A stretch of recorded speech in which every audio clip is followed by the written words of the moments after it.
Oke, bismillah, assalamualaikum warahmatullahi wabarakatuh. Alhamdulillahirabbil alamin. Allahumma sholli ala Muhammad wa ala alihi washabihi ajmain. Sahabat-sahabat semuanya, santri SMA Darut Tauhid Boarding School kembali. Insyaallah kita akan belajar mengamalkan sunnah yang dicintai, diperintahkan dan dianjurkan oleh Rasulullah SAW. Materi yang akan kita bahas pada hari ini adalah mengenal perlengkapan berkuda dan cara memasangkannya. Karena di Darus Sunnah, di Darut Tauhid, teman-teman tidak hanya belajar berkuda, tapi belajar semua hal yang berkaitan dengan kuda.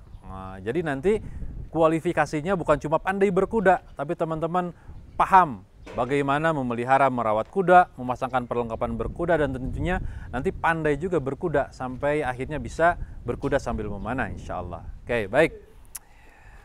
Kita kenali dulu perlengkapan berkuda, bridle atau tali kendali ya. Ini dalam bridle ini, tali kendali, terdapat berbagai bagian yang harus teman-teman hafalkan agar nanti lebih mudah untuk menyiapkannya ya. Oke. Pertama, ini tali. Nah, untuk memegang kendalinya adalah rein atau bahasa tradisionalnya tali les ya. Jadi nanti kalau teman-teman disuruh ngambil rein, tali les. Nah, ini untuk genggaman di tangan teman-teman nanti. Berikutnya bagian atas ini namanya headpiece ya. Headpiece bagian atas nanti kepala kuda. Bagian depan nanti berada di bagian jidat kuda, brow band. Nah, berikutnya nanti di bagian atas hidung kuda ini nose band. Nah, berikutnya untuk kuda-kuda dengan karakter tertentu dia wajib menggunakan mouth band ya. Nah, berikutnya ini bit. Nah, nanti akan kita masukkan ke dalam mulut kuda untuk mempermudah mengendalikan kuda. Pakai bit, nanti beragam jenis bit ya. Di bagian samping kuda, di pipi kuda namanya chickpiece. Nanti bagian leher kuda throatless. Nah, ini teman-teman bridle, terdapat berbagai bagian yang harus teman-teman nanti hafalkan ya. Nanti ada ujiannya juga ya, ujian bagaimana menjelaskan terkait perlengkapan berkuda. Oke, berikutnya setelah perlengkapan kuda dipasangkan, bridle-nya baru dipasangkan apa? Saddle. Nah, tempat teman-teman nanti nunggang, duduk di atas kuda. Saddle atau pelana. Berbagai jenis pelana, tapi di Darus Sunnah biasanya kita menggunakan British saddle ya. Nah, ada nanti American saddle yang biasa digunakan untuk endurance. Cuma kalau American saddle butuh kuda-kuda yang sangat besar. Karena bebannya juga besar ya, itu American saddle berat. Jadi di sini lebih digunakan ke British saddle ya. Nah, berikutnya ada untuk horseback archery, biasanya menggunakan Mamluk saddle, itu mempermudah agar nanti horseback archery-nya bisa maksimal. Tapi sementara nggak apa-apa, namanya juga kuda ya, nggak bisa diem. Oke, sementara teman-teman agar lebih mudah untuk latihannya, kita menggunakan British saddle ya, yang lebih umum digunakan di tanah air. Oke, baik. Perlengkapan saddle.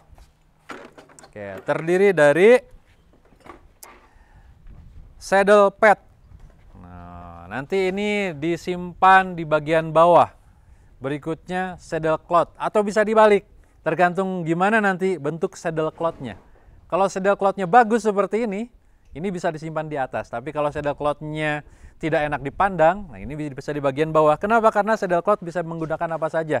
Kain-kain yang empuk, misalnya kain bekas selimut boleh, kain bekas keset boleh. Yang penting ada bagian penahan untuk saddle di bawahnya sehingga nanti kuda pun merasa nyaman, tidak terlalu tertekan oleh tubuh kita. Gitu ya. Oke, boleh dibawa maju ke depan. Oke, boleh Kak Fikri bantu.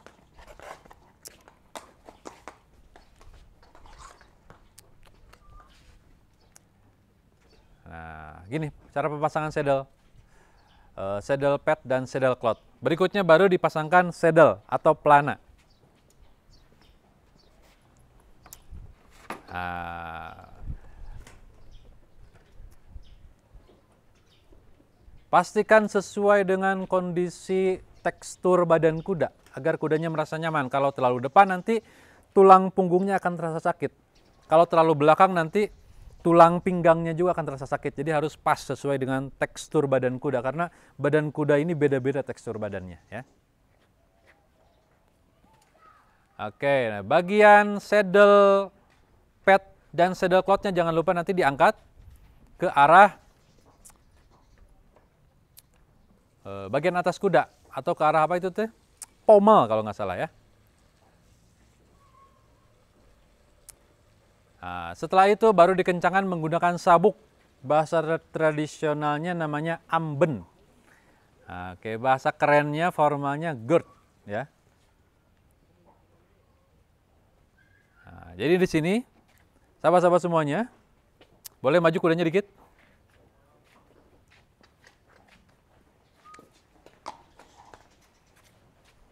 Oke, maju lagi dikit. Dorong aja. Ke sini tarik. Oke. Nanti dikencangkan. Ini bagian dari amben, girth. Pastikan dalam kondisi yang kencang, karena kalau kendur nanti resiko jatuhnya sangat tinggi dan membuat kuda akan sangat tidak nyaman. Nah, ini alat pijakan kakinya disebut dengan stirrup. Ya, nah ini talinya stirrup leader.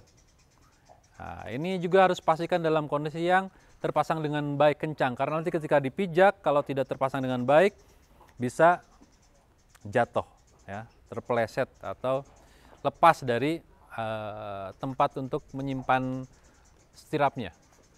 Oke, baik.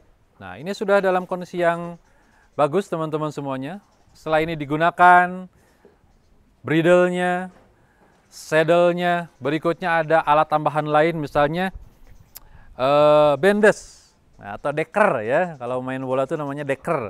Ada kuda yang karakternya dia kalau berlari kakinya ngegesek ya. Jadi dia wajib menggunakan alat pelindung, pakai bendes ya. Nah, berbagai jenis nanti, tergantung kondisional di lapangan kudanya memerlukan alat pelindung yang seperti apa ya. Nah, berikutnya ini biasanya digunakan juga untuk jumping, apalagi latihan. Kuda-kuda yang belum terlatih untuk jumping wajib menggunakan bendes agar nanti ketika dia tidak bisa melompat dengan maksimal, terkena rintangan, dia tidak akan menyebabkan cedera yang fatal. Ada pelindung untuk kaki kuda ya. Oke. Berikutnya, ada tambahan nanti untuk mempercantik kuda ya. Nah, di bagian telinganya bisa dipakai earnet. Nanti untuk mempercantik kuda. Kalau kuda-kuda tertentu biasanya untuk kondisi kebutuhan parade atau karnaval dan kudanya belum terlatih boleh menggunakan topeng. Nah, topeng kuda atau kacamata kuda agar kuda bisa lebih fokus untuk melihat ke depan saja, tidak melihat keramaian di sekitarnya sehingga kuda akan lebih mudah dikondisikan. Oke, itu saja sahabat-sahabat semuanya. Kita mengenal perlengkapan berkuda. Nah, setelah itu kita mulai masuk lagi ke materi teknik dasar berkuda. Setelah kemarin masuk ke walk, nanti kita ke trot, canter, dan sampai akhirnya insya Allah materi horseback archery, berkuda sambil memanah insya Allah. Sekian, terima kasih. Assalamualaikum warahmatullahi wabarakatuh.